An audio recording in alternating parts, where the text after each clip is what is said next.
How does one become a writer?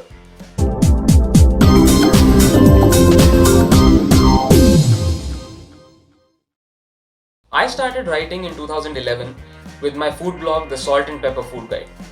Slowly, I expanded into writing fiction and poetry, and that's when I wrote my book, It Was You Always. Eventually, I also expanded into writing on topics like sustainable development, environment, entertainment, education, students' issues, and various others. Over all these years, many people have asked me questions like how can we become a writer, or how do we pick up a career in writing, or even what skills do you require to become a writer. To all these questions, I have two answers.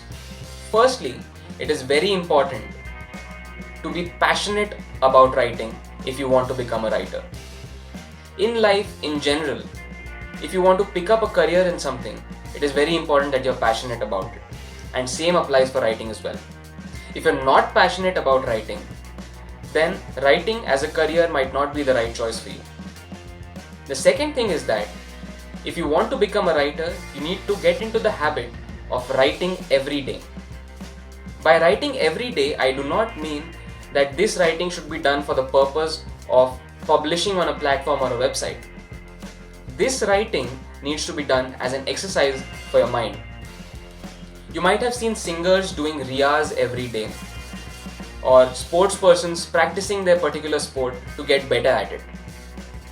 Similarly, as a writer, you need to write every day as a practice for yourself so that you can enhance your skills and create your own style as a writer.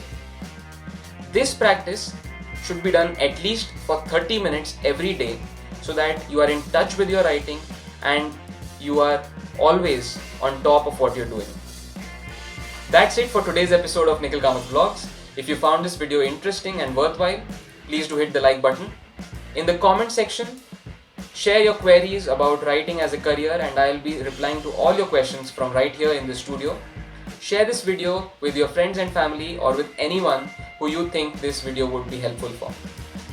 And lastly, don't forget to subscribe to this channel to stay connected with all the videos that will be going live on this channel. I'll see you next week with another topic to discuss. Till then, take very good care of yourselves and keep doing what you love.